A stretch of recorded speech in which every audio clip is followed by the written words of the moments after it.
Welcome to Make a Path Presents. I'm Ronnie Hayes, and today let's talk The Walking Dead Season 7, Episode 2, Afterthoughts. Now, before we dive into this, I want to let you guys know that originally I wanted to do multiple different videos for each episode. However, it's looking like right now I will definitely be able to do the first impression review and the prediction for the next episode.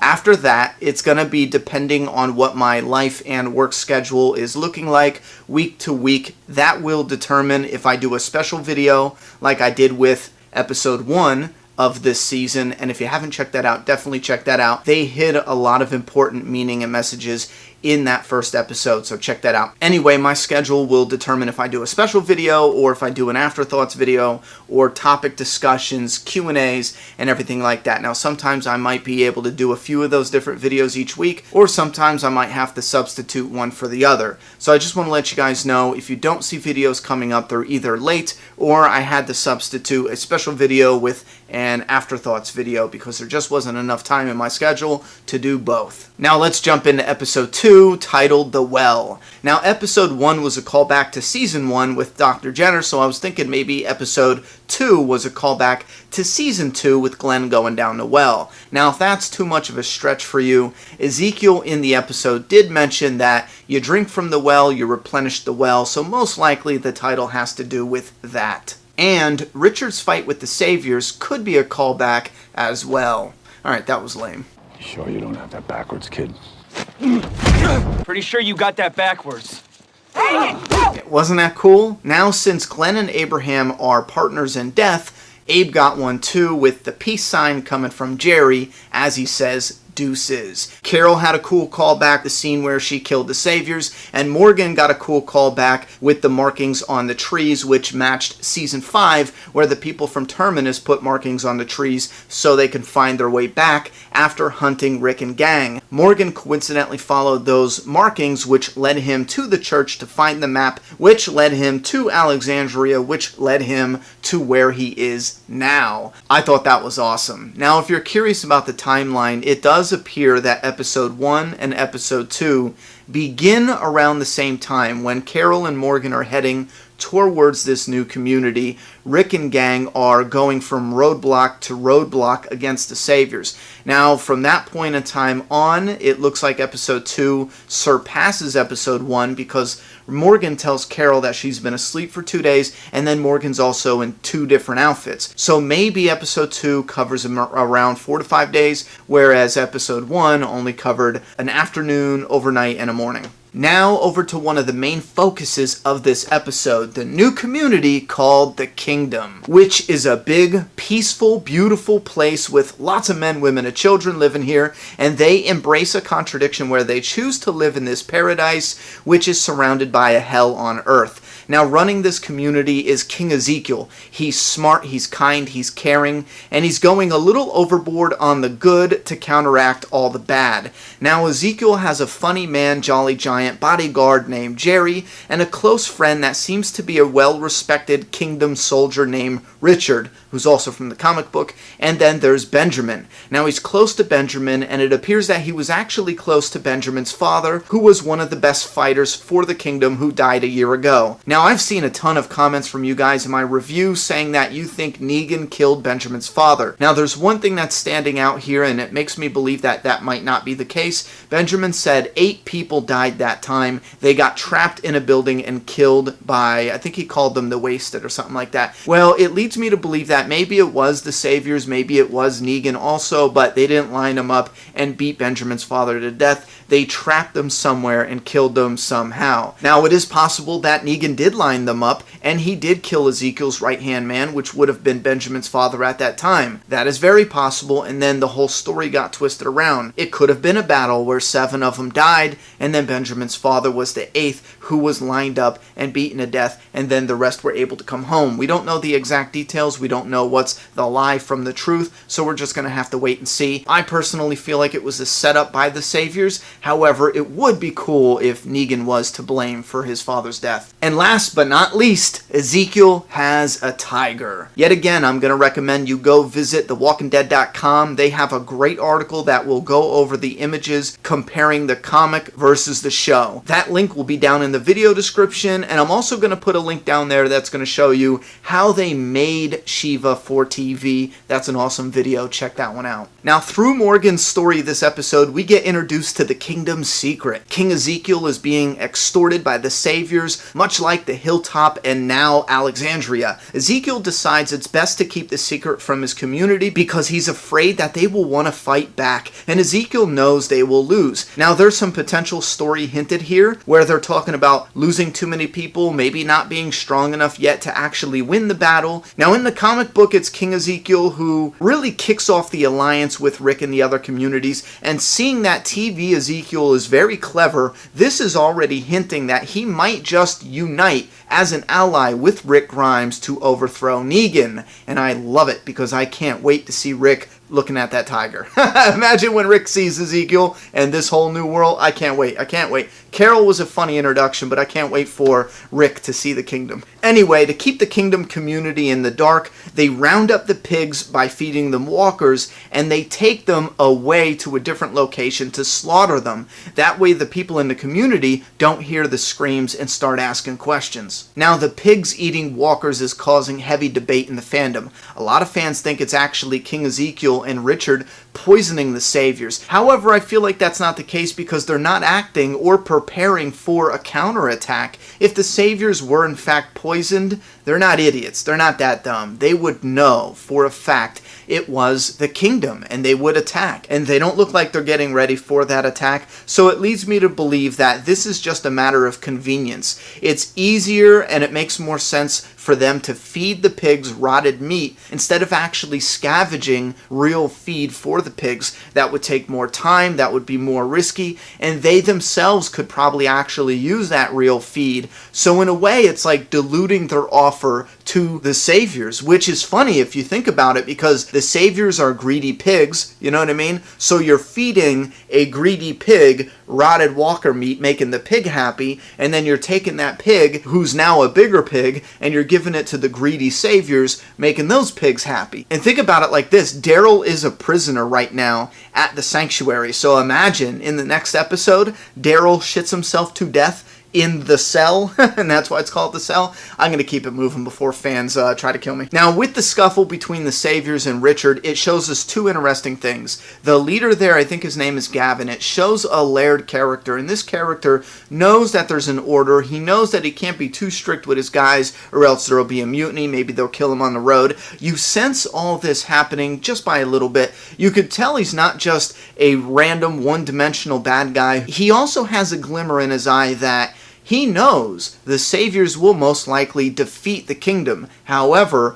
a few of them will die. Like, they will die. Like, Gavin might die in that war. So he gives it that look like, yeah, they're being good. Why fuck this up? Why make it harder on us? Because if we screw this up, we're going to be on the front lines fighting too, you know? So I do love how they give that one scene a little added layer to the saviors. And here's another thing. Gavin tells Ezekiel that Richard will be the first one to go, and this tells us two little things right here. Negan definitely goes after the right-hand man, and he also tells his group to go after the right-hand man, or at least it looks like that. Now, we first see King Ezekiel as being silly. Maybe he's weak, he's playing around, he's not serious, he's mad, he's crazy, but throughout the episode, we see that he's clever, he's proud, he's respectful, caring, hopeful, helpful, compassionate. He's honest even when he's lying. He's smart. He's philosophical in a way. He even reads people pretty good, knowing to take Morgan with him because Morgan's not quick to draw, and he knows Morgan's reasonable and he's not there for blood. He admits to falling for Carol's act at first, but eventually he catches on. King Ezekiel is not determined to hide the real him, not like a real madman like the governor. Ezekiel opens up to Carol Carol. No more bullshitting a bullshitter. Remember, Carol's been dealing with emotional damage ever since Sophia died, not just recently. Back then, she advised Andrea to kill the governor in his sleep. The governor is very much the opposite of King Ezekiel. You have one governor, one king, both of them are lying. One lies to keep his people from turning against him, one lies to keep his people from turning against each other. But Carol's problems hit a new low when she burned Karen and David. It was then that she accepted a possible death sentence, leaving it up to Tyrese. The same way she accepted a death sentence at the end of episode 16. This is a continued story of emotional destruction, season after season, and Lizzie was even more emotional damage, and this is where Carol begins to put on a front, even scolding Tyrese, telling him you have to kill. I can't. Not yet. You're gonna have to be able to. And in season 5, when Carol comes face to face with Mary from Terminus, it's like she's looking into a mirror. This could be her, if she allows her past to corrupt her. You're the butcher, or you're the cattle. Carol even shoots Mary in the leg, similar to Carol when she gets shot in the leg at the end of season 6. Both Carol and Mary are on their backs saying, "Kill me." Morgan as well. Kill me. It's extremely important to hear the words Mary is telling Carol. She could have been one of them, and Carol rejects the idea. I'm not here. You could have been one of us. You're not here. Neither am I.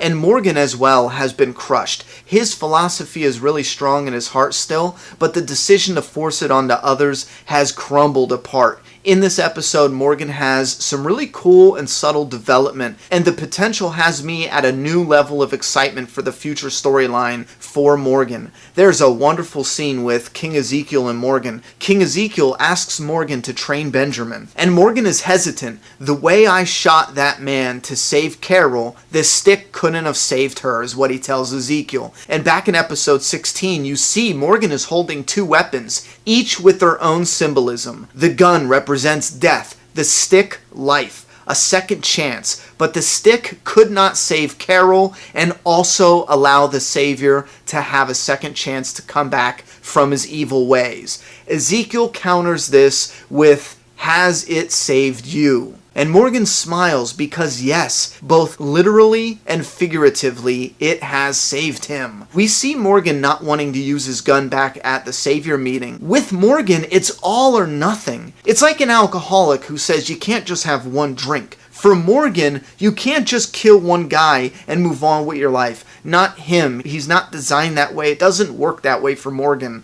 It's either all life is precious or none of it is. And everything now comes full circle with Morgan in Eastman's shoes training Benjamin. So Morgan agrees, but only to train him with the stick so he can save himself in a survival sense. He doesn't want to push his philosophy on anyone anymore. It works when people make the choices themselves. Morgan doesn't want to push the book on Benjamin. Benjamin makes the choice himself by asking for it. And later Morgan shows his character growth by trusting Carol, allowing her to make her own choice and stay in a house outside the kingdom. He's letting her go, not forcing her to stay locked up. And this is calling back to the cell from season 6 being unlocked the whole time. Eastman allowed Morgan to make the choice himself. With the mailbox, the red flag means danger, Walker inside. After leaving Carol, he puts the flag down because he knows that Carol is gonna kill the Walker, hence no more danger. But it also symbolizes each character's growth. Both on the road to recovery, they still need work and healing to be done, but they're no longer in emotional danger. And there's another beautiful scene I've been waiting to talk about at the beginning of the episode where Carol sees the Walkers as the people they once were. And after killing the Walker in the house, she gives the person it once was a proper burial, just like Morgan and Eastman did. Now, Carol's in her own space, her own house. She's cleaning and healing her mind, repairing the emotional damage. And King Ezekiel shows up with pomegranate. Now, remember, it's a sweet fruit surrounded by bitter, which King Ezekiel clearly is fond of. And Carol gives him a look of annoyance. But just before it cuts to black, she forms a sweet smile that was under all that bitter. Carol originally turns down the pomegranate the first time they meet with a fake smile with fake versions of both her and Ezekiel present. But now they both face each other as the real Carol and the real Ezekiel. Plus, she did say you put chocolate in front of her and she'll eat it right up. It's tough to know this day and age if that's racist or not, but I'm going to leave it in. Now, this is one of those episodes where we get a lot of people in the fan base saying it's boring, it's dumb, it's stupid. And I really feel like that's not fair that we are not identifying and appreciating the character development that's happening. You have to look at what's going on here. Carol has been going through some emotional damage, and she has some baggage ever since Sophia. I see a lot of fans saying, oh, it's ever since Morgan came on the scene. No, Morgan did help make the crack a little bigger. Sure, he brought it to light, he allowed her to see it. But Carol was going through shit for season after season. Go back and rewatch the seasons. You'll see the telltale signs are there of that emotional damage happening with her. Now, in this one episode, we got introduced to a new community, a new leader, and it sinks into the storyline with the Saviors, and it sets up storyline that's going to happen when Rick Grimes comes to the kingdom, or the kingdom comes to Rick Grimes. But it does all that, and it still is able to manage healing some of what was bothering Morgan from the end of last season, and also Carol. It puts her in a place to propel, pushing her forward into an area where Carol moves on past this roadblock of emotional torment. I love this episode, and I highly encourage you to check it out again. Sit back and appreciate the actors bringing these characters to life, bringing this world to life in a very subtle but powerful way. Give it another shot. If you appreciate this video and you want to subscribe, we got a lot more videos coming. Again, the best I can.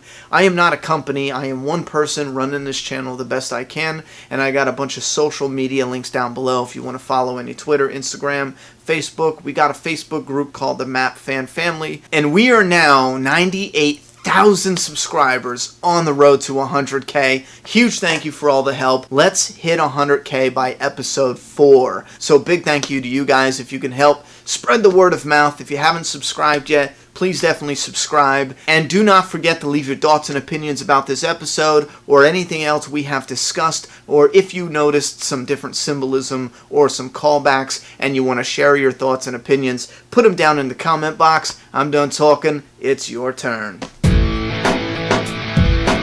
Subscribe now.